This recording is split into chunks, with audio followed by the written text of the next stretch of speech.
speech class using the textbook Oral Communications, we explored 13 chapters during this semester. In chapter 1, which I don't know the title of, I'm sorry, one of the first points we learned about was verbal and nonverbal messages. A verbal message should match your nonverbal messages, so if you're speaking enthusiastically, your body language and facial expressions should match. Another key point in chapter 1 is noise, and the difference between physical noise and organizational noise.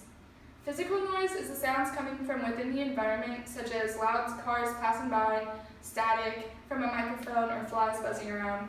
While organizational noise is when your speech is worded poorly or structured poorly, which makes it difficult for the listener to understand and follow along easily.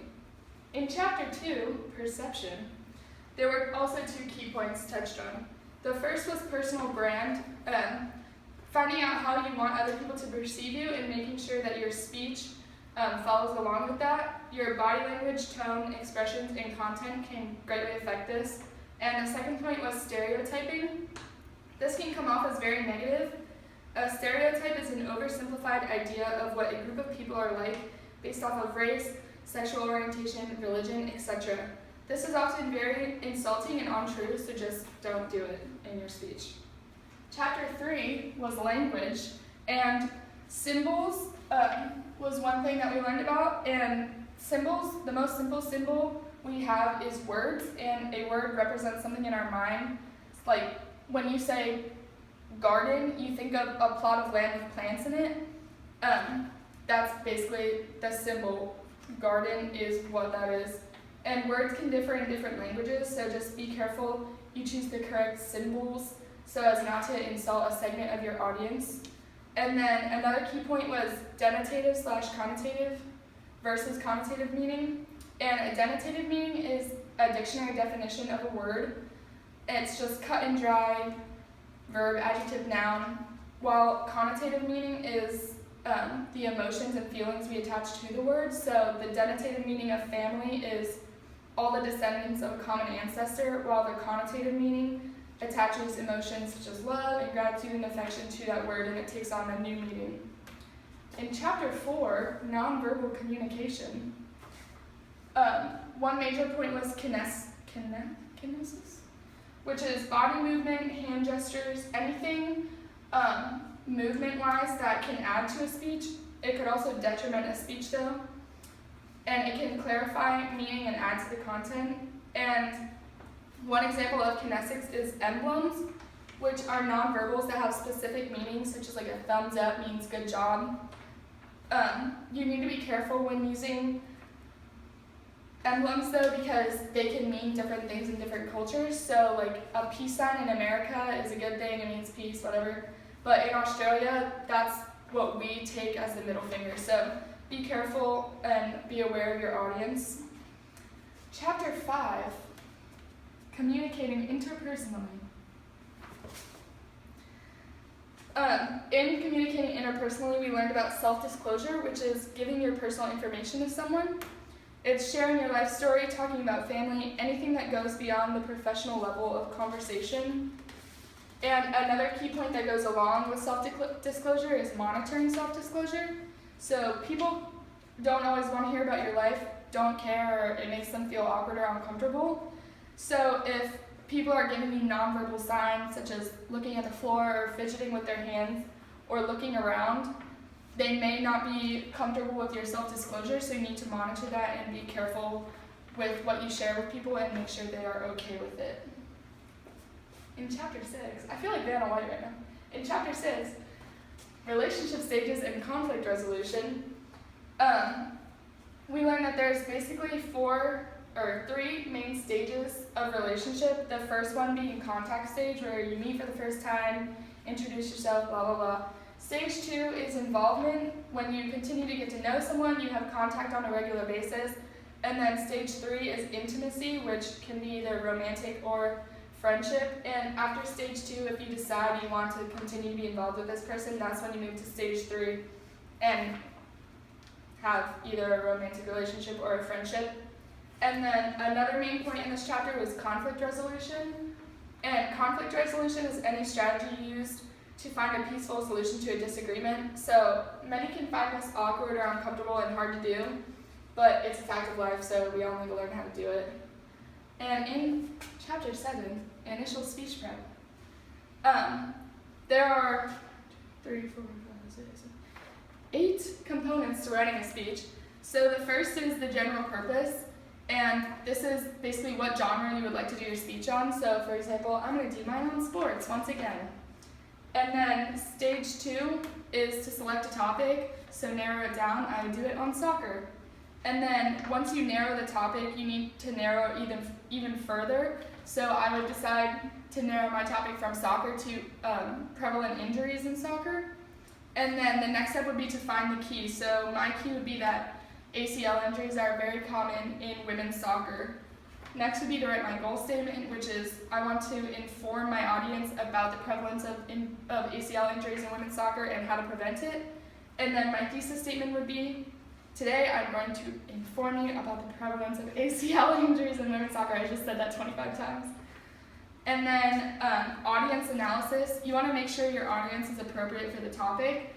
So if I were to do that speech, I wouldn't present it to like 3rd graders because they wouldn't care and they wouldn't know what I was talking about. So you need to make sure that you fit your speech to the audience and then wrap up your speech with a summary and restate your thesis statement. In chapter 8, constructing the speech, you want to do research on your topic. The audience will be able to tell if you're unprepared. So make sure you perform research, not just online, but in books, conducting interviews, things like that, so that your sources are credible. And along with this, you need to have different types of supporting materials, such as expert opinion, facts, statistics, and these supporting materials need to be credible, and Wikipedia is not credible, so don't use it. Chapter 9, preparing the speech. There are a couple types of delivery methods for a speech.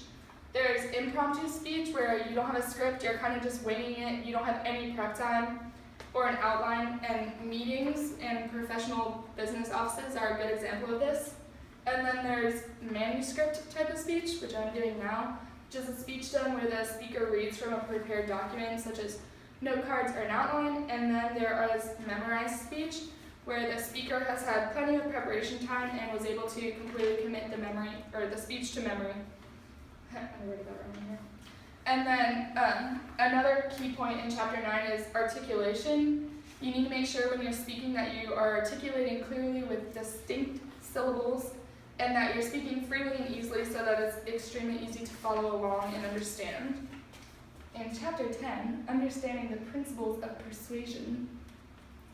The first key topic was understanding the difference between informing speeches and persuading speeches.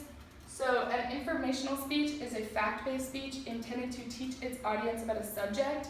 So you're not trying to get your viewpoint across, you're just giving facts about a topic. And then a persuasive speech is when the speaker is giving a speech with the intent of convincing the audience to accept their point of view. And then another point in this topic was the difference between perceived choice and coercion.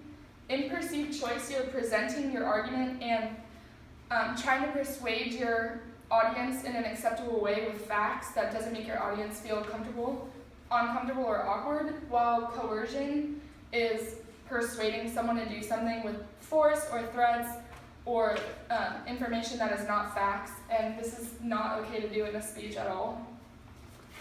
In chapter 11, constructing the persuasive presentation, you need to set a reasonable goal. When writing your speech, make sure that your goal is reasonably attainable. Like right now, you're not going to convince an extremely liberal and politically active person to vote for Donald Trump. That's not an attainable goal in a persuasive speech. So you need to make sure that your goal is something that can be achieved. And then you also need to have a clear purpose statement that defines what you are trying to convince your audience of in your persuasive speech. And it can get confusing to audience members if you don't have a purpose statement in what your argument is and you don't want it to be taken the wrong way. In chapter 2, interviewing. The first main topic that they hit on is resumes, which are a brief account of a person's education, qualifications, and past experience that is turned in with a job application. And employers tend to just glance at these and not really read them that in depth. So you need to make sure that your resume is clearly organized and concise. And then another key point of interviewing is the first impression. So a first impression can make or break an interview. So if you get off on the wrong foot, chances are it's not going to go back uphill easily. So when you first get in there, smile and have a strong handshake and introduce yourself clearly and confidently. And finally, in chapter 13, working in teams. It outlines the difference between a group and a team. A group is a collection of individuals who coordinate their individual efforts into one goal, while a team takes this one step further by sharing a purpose and working together to accomplish this goal. And a team often leans on each other for support and guidance. And then it outlines different styles of leadership. And there are many different styles of leadership, including autocratic, participative, etc., etc. So make sure you accommodate the group you are leading and pick a style that will only help your team instead of bringing them down. Thank you very much, and please give me an A.